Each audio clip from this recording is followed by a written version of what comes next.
ready, my asylum patients? Gothic Slenderman.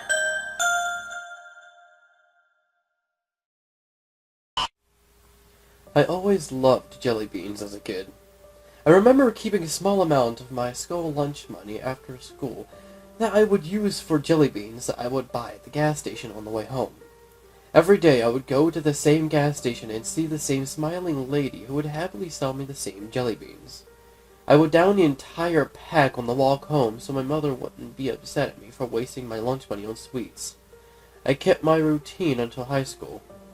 As I got to my high school years, Jellybeans were becoming less and less popular among people. They become a bit harder to find. They're no longer sold at the gas station. By the time I had my license, the only thing I would stop at the gas station for was gas. Every day after school, I would have to stop at the gas station, fill up my tank, and drive to Walmart, search the candy aisle, get my Jellybeans. Then, from there, it was a 50-minute drive home. This was my routine for about 4 years. By the time I graduated from high school, my mother had passed away and given me the house. Though this was a downtime in my life, my bean addiction comforted me. New flavors began to rise: tropical fruit, sour, mint, all tastes of the flavor spectrum. Then there were the strange flavors: Bean Boozled packs, or Birdie's Bods every flavor bean, containing such flavors as earwax, vomit, dirt, earthworm, etc. Bizarrely enough, I quite enjoyed these disgusting flavored experiences. I found myself eating all the decent-tasting beans first, and then saving my atrocious heavens for last. Dirty diapers, boogers, baby wipes, they all satisfied my taste buds. And then a few days ago, with the coming of Halloween, brought new gross flavors of beans to experience: monster slime, brains, mummified bone, and blood. Even though all these were new flavors, on the box there was only the spike bubble with the word "new" on the blood flavor. I bought the package, went home, and tried each flavor. Monster slime tasted like a mixture of vomit and grapes. Brains tasted like boogers and liver, and mummified bone tasted simply like dog biscuits. Disappointed in the poorly conjoined flavors, I just took a handful of them and put them in my mouth. I felt 2 splats in my mouth and immediately knew the taste. The salty, metallic flavor filled my taste buds. At first, I was shocked. Is my mouth bleeding? I asked myself in my head. It took a few seconds for it to hit me, but then I realized. The blood flavor! The Jellybean Company had precisely made the blood flavor at a disturbingly accurate level. It really, really tasted like blood. I swallowed down my mouthful of Jellybeans, and before I knew it, the whole package was gone except for about 2 or 3 blood beans. I picked them all up and ate them slowly, one by one, savoring the texture and salty iron flavor of each for nearly 20 minutes. The very next day I went to Walmart and noticed that there were packages for each individual Halloween flavor, along with the mixed pack that I had bought the day before. I was searching desperately for my new favorite flavor. I saw all the others: monster slime, brains, mummified bone, and there it was.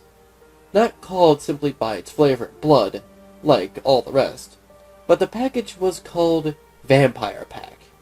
It was $5.99, a lot more expensive than the others, but I knew my metallic-tasting candies were worth it. I bought the package and drove 15 minutes back to my house. I had become addicted to this new flavor. The taste and texture impressed me so much that the day after, I had once again returned to Walmart, this time with a wallet full of money, willing to buy out the entire stock of vampire packs. I arrived in my usual parking spot, went to the candy aisle, and searched for the savory beauties.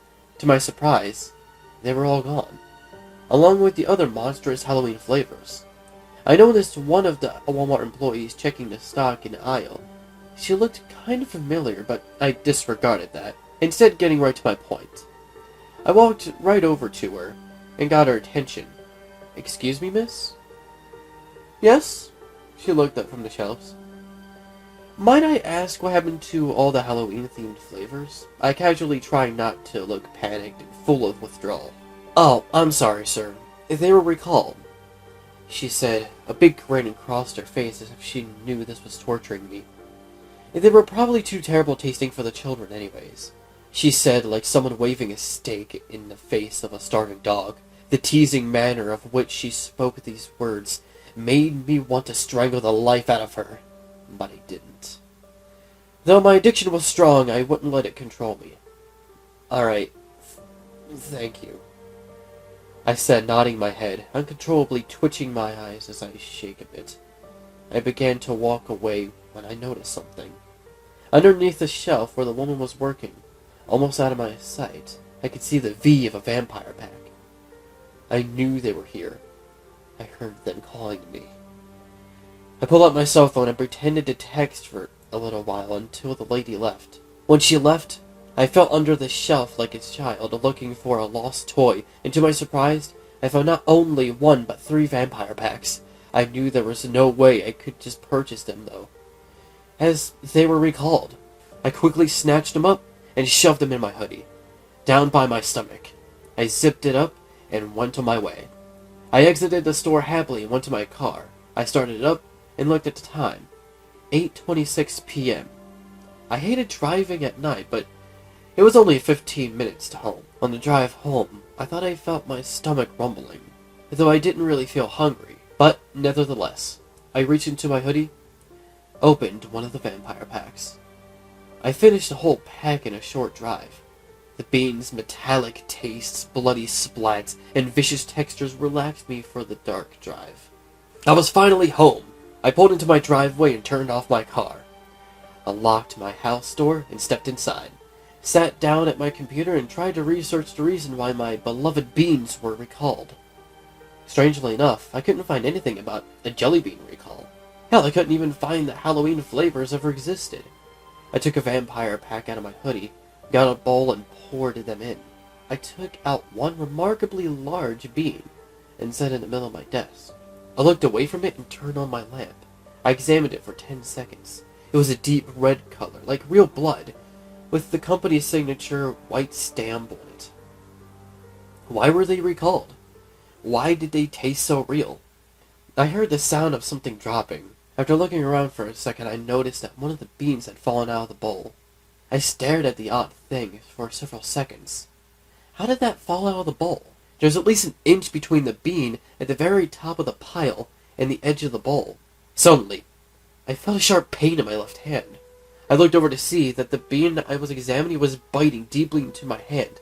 I could see it pulsing with blood. It was draining from my left hand. I grabbed onto the bean and pulled it off. As so I did, I saw its legs and face. This wasn't a bean. Oh, no. To my terror, when I brought it to the light, I saw it was a tick. A big, fat, squirming, dark red, blood-filled tick.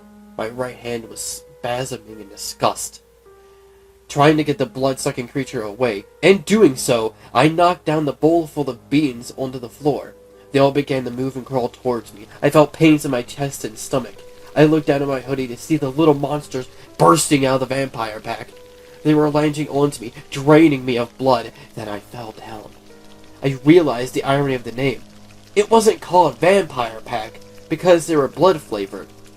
It was called that because there were vampires inside. So many thoughts were filling my head, and I was in a panic from being covered in these grotesque parasites.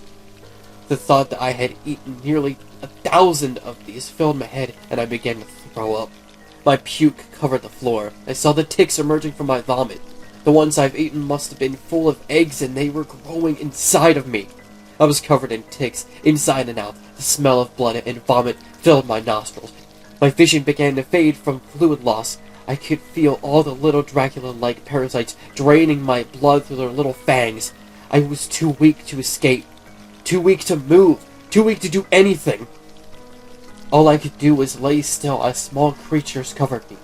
I could feel them crawling, biting, draining. I felt them ever steadily crawling into my facial orifices, my nose, my mouth. My eyes were the worst. I could hear them scratching, biting, eating away into my head. Then my eyes. One forced open my eyelid and I saw it. So close. I could see even the finest hairs on its fangs just before they dug into my eyes with immense pain, and I finally passed out. I thought, no. I hoped I was dead. My vision began to come back I looked around and took in my environment. I was in a hospital bed. Bandages were placed helter-skelter all over my body, one covering my left eye. The nurse came into my bedside. I didn't look at her face. "Where am I?" I asked. "Well, why, you're in a hospital, sir. Some trick-or-treaters found you in your home on the floor, bleeding profusely. They thought it was just a Halloween prank, but when they realized you weren't faking, they soon called the police," she said. I pulled up my sleeves and looked at my arms. They were covered in red dots from the little bloodsuckers. "Here," the nurse said, placing something in my hand. It was a small box. I looked up at the nurse, and she was smiling at me. It was a smile I knew from somewhere. "I thought you would enjoy these," she said, and then happily stepped out. Then it hit me. The lady at the gas station when I was a child, the lady at Walmart, the nurse. Come to think of it, even the same cashier that would always cash me out at Walmart whenever I would get my beats. They were all the same lady. She didn't age a day since I was a child. How could this be? Who was she? Why was she always here? I looked down in my hands at what she handed me. I read it out loud. Vampire Pack. I smiled.